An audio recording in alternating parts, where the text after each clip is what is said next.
So Guido, today Hey, we talk about F1 in the good old US of A. hello, Fabrizio. How are you? Nice to see you again. The good old US of A. Land of the free, home of the brave. That's right.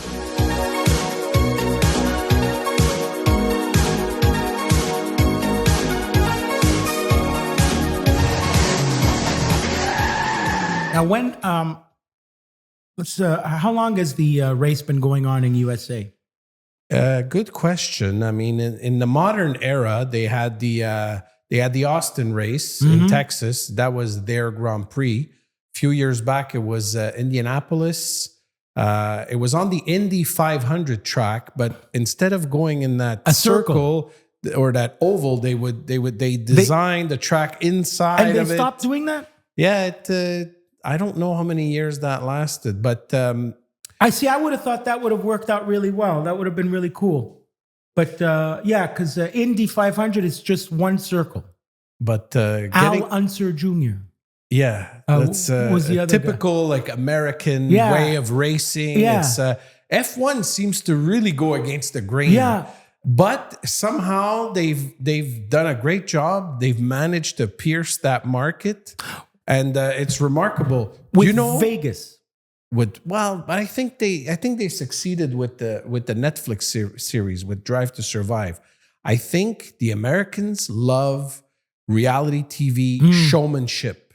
I mean, you can see how it led to successful political runs and how they seem to back anything that's based on entertainment and showmanship. And I think that applies to F1. I think they did a great job Yeah. with that series. Even though there's a lot of controversy around it, they pieced together plots that didn't exist. They do it to get you sucked in. And did you see that clip of Max Verstappen where he's like they showed him that he was angry after the Miami race, Yeah. but they were showing clips from Hungary or something. And anyway, then again, they take liberties, right? It's called Liberty Media. He's special, that kid. I really everyone I think he's going to be one of the greats, right? Goes without saying, because I believe so, only because he gets angry. He really cares. Yeah, like we're all sold on, Schumacher, the greatest, and I agree. And some people argue Lewis Hamilton and so on. But what I noticed with Verstappen is that when he wins, the teammates not even close. No. Whereas when Schumacher was winning, Eddie Irvine was right there, Massa, Barrichello, like they were all close. And Lewis Hamilton's teammates were always close to him, which tells me they had a better car. Yeah. But with Verstappen, it's like he's in a completely different league. class. And I hate to say it, But it's because true. he's not our guy. No, but he's still. my dad loves him too. But getting back to the So F1 in the USA, States, so funny enough, Schumacher would take his vacations in the United States because that was the only place unrecognizable. where he wouldn't get bothered. Yeah. Nobody would annoy him. And now, I mean, they were all looking for Dale Earnhardt. yeah, like they had no clue who this guy was. Yeah. I remember I was always an F1 fan from a kid. Well, me too. You'd Rene vacation- Arnoux. You'd vacation in the States. You'd go to these, stores with car stuff, And you're like, there's nothing about F1. It What's would wrong be the with these guy people? with the cowboy hat and the mustache on the NASCAR. What was that guy's name? You know who I'm talking about. He was a famous NASCAR guy. I think he would drive the car Clint. that said Tide. Clint was now his I have name. to look for it. Is it really Clint? It's got to be Clint. Come on. But keep going while I check the. Did you enjoy the Drive to Survive? It's kind of entertaining, right? The Yeah, way it was very popular. I've actually now. Well, this is really good for this podcast. I've switched over to watching the WWE one. So about the wrestling podcast. That's more your it's more your cup of But tea, no, isn't it? as far as production quality, it is that. It sucks the people in, and it's really doing well for the American public because, again, I don't know why, which is cool that they're going through Vegas because it goes through Vegas just like it goes through Monaco. Yeah, the concept. That's what's great. The concept for the Vegas race is really cool. It's just like in Europe. They did it the Vegas lights. The only thing that annoys the hell out of me with the Vegas race is they kind of marketed it as, you know, how the Bellagio fountains are splashing up, and they put grandstands right on top of the fountain. And so you don't see it at all. That's like so funny. When they made the announcement for Vegas, all I could see was the cars driving by with the fountains in the backdrop. The pyramid. And they just completely annihilated that whole thing. And they literally like chop off the trees and then replant them after. It's just nuts. It's crazy. Nuts. But money talks, right? It's all about monetizing the race and selling tickets and so on. I hear Vegas is actually having trouble right now because of tariffs. Is that true? Yes. Apparently, the city is very quiet, and unbelievable. There's all this politics around. But how don't people gamble? Travel and tourism in the USA. Incredible. Florida as well. We know that's been going on, but I have a funny story about Vegas. Please. So, I think we went to the inaugural Las Vegas race. Yes. And did I say this on the podcast? I think you may have. You were a bunch of guys, and you got on a bus. Yeah, we're already in repeats. We're at episode 4, and we're already repeating. I think I mentioned this, but anyways, we rented a condo right on the track without buying tickets. On Airbnb. Oh, wow. And we got in and we watched the whole race. It was phenomenal. Oh, that's like in Monaco on a balcony. Yeah. That's great. And you know they put French fries in sandwiches in Monaco? I was very upset. Yeah. Go spend €8 on a sandwich and there's potatoes in it. Potato sandwich. It was actually pretty good because of fatness. Great. Now you made me hungry. No, I am hungry. So the added races now, they got Miami, they have Las Vegas, they have Austin, Texas. They're talking about adding Chicago. You think that's going to be a threat to the Montreal race? Because to me, they're really saturating that market. And now Chicago's getting close. Now, Montreal I think Chicago's the one to worry about. Yeah, because they did renew until 2035. They made a big announcement. But I have a feeling there's clauses in that contract. Must be a ton of ways for F1 to, have exit clauses. Like, in other words, they don't like the color of the asphalt. And really, yeah? Is there stuff like that? Little details? I'm thinking it's probably very one-sided, right? How's it been so far? The Miami has been a success? I mean, I believe so. It's just it's on a parking lot, so it's very flat. I don't think the drivers appreciate it that very much. I've heard Las Vegas also is not. I mean, the track layout is not bad, but those are not typically when road circuits are not the favorites because there's no elevation. Austin has a lot of ups and downs, especially on the start. It goes uphill and then turns. I think drivers really appreciate that. How is the Austin is the one that makes me think the most about NASCAR and Indy and all that stuff. Are those races there too? Stock car? I believe they have a lot of series running because that's an actual track. It's not a street circuit. Okay, that's it. It's a track year round. And speaking of tracks, Schumacher did some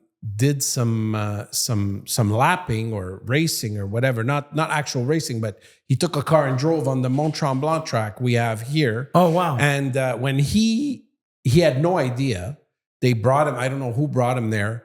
But basically, he did it the track, and there's a lot of ups and downs on that track. And he loved it. He says, "Wow, that's it's cool. like you have a small Nürburgring." So why wouldn't they use it? And probably access, market, facilities. Didn't Villeneuve's brother and all that race around that circuit? And I heard but that. I believe in the late 60s, they did have the F1 race there. That's it. That's what I mean. That's what I assume. That's a nice little anecdote about Schumi. Cool.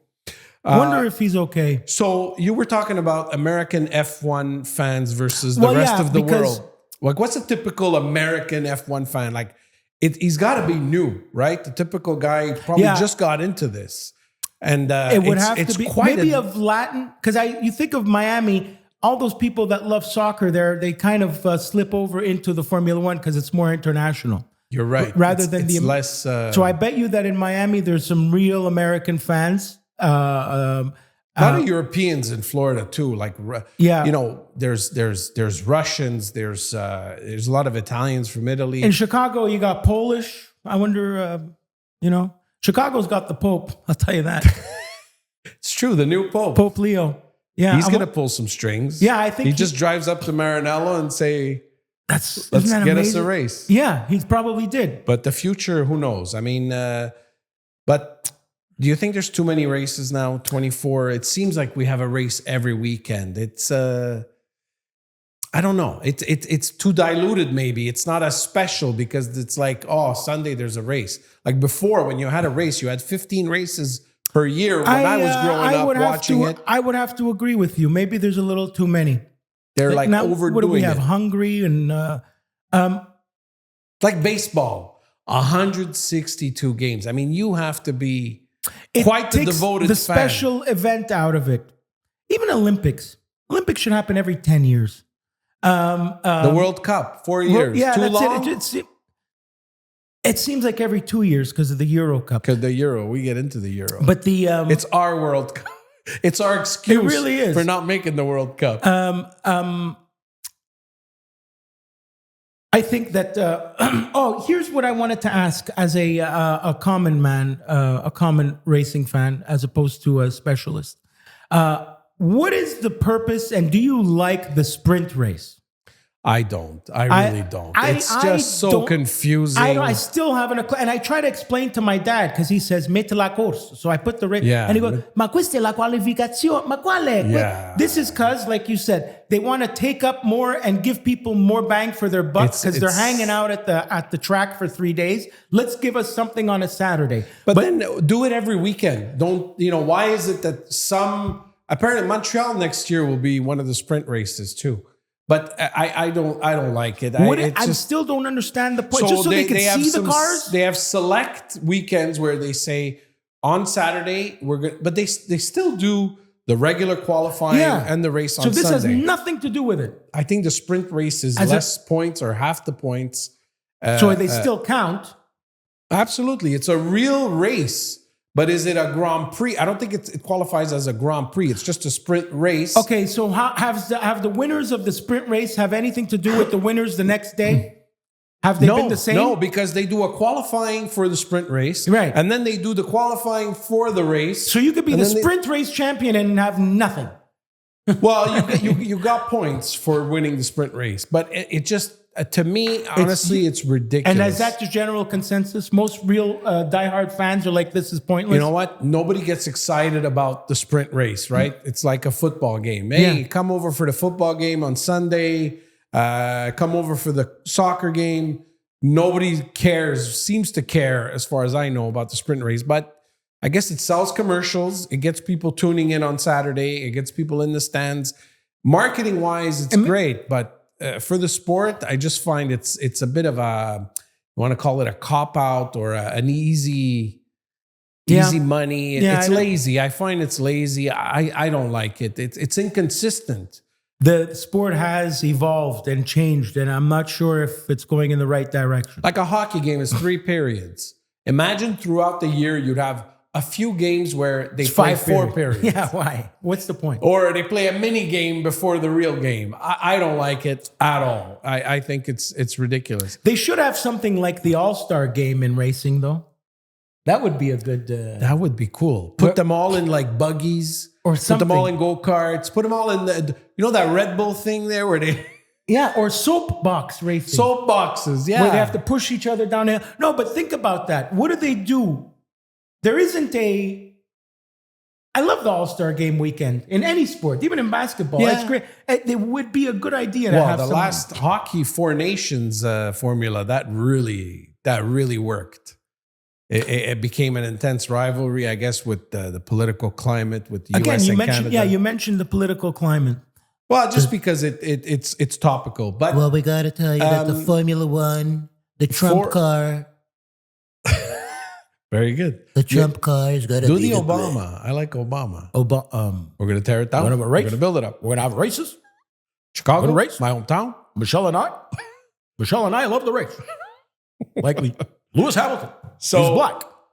Next year we have a change of date. Yeah, why? It's always I guess because June 9th, 10th, 11th. Yeah, it was June always 12th, 13th, 14th. My whole life, it's always been the second weekend in June. and it almost felt like the inauguration of The summer. It's perfect. And Yeah. it just, for us, we value summer so much because we've such a long, miserable winter. Correct. And when the summer comes, like everybody's vibing. It's just the atmosphere.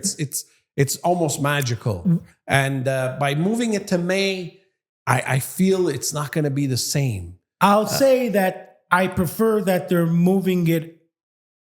It's better to move a little earlier than a little later. But still, May is still a little rainy. May is you It's could rainy. be freezing or you could be in the pool. Yeah, get it's ready. so unpredictable. So what are we talking about? Like Mother's Day May or early I think May? it's May around May 22nd because So it's Mother's Day May. But I understand the logic. They were doing Miami first, second week of May, and then having to bring all the stuff back to Europe to do the Monaco race, and then bring the stuff all the way back to North America. For costs of over the Atlantic. I think it's just, it just makes sense in terms of logistics. Oh, but it'll be so Could you weird. imagine the stuff that they're carrying and bringing around? It's I'd love that job. to be in No, charge. but think about driving that. the truck. No, but think about what it takes to. My God, yeah. They have to shave off millions of dollars just moving a little thing. They'll save so much money. Yeah. So that makes a lot of sense. It does make sense because when they come back for the end of the year stretch, they do Mexico, Texas, Vegas, and I think Brazil. I think that's all one shot. I'm amazed that they haven't done this before. Why is it so? Yeah, for the last few years, I've also been wondering, like, why would they go back to Europe, come back? I don't know why they didn't move Miami a little later to keep Montreal maybe, first weekend of June, but I don't know. I don't know where we stand in the list of priorities. I think they give respect to Montreal. It's been there a long time. How many races have we had so far? Like what? 60, 70? I think 78 was the inaugural race, and So Gilles that's Villeneuve ended 50, up winning. almost 50 years. I think they built the track in record time, like in 3 months. Good old-fashioned mafia. Speaking of Montreal. And on that note, thanks for joining us on those fancy Italian red cars. Did we mention the name of the podcast? Those Fancy Italian Red Cars podcast. Thank God you had it written down. Yeah, I had to look to see TGI Friday. TFIRC. TFIRC. That's how our 6 fans look at it. What's up, Sandro? I heard about your bet.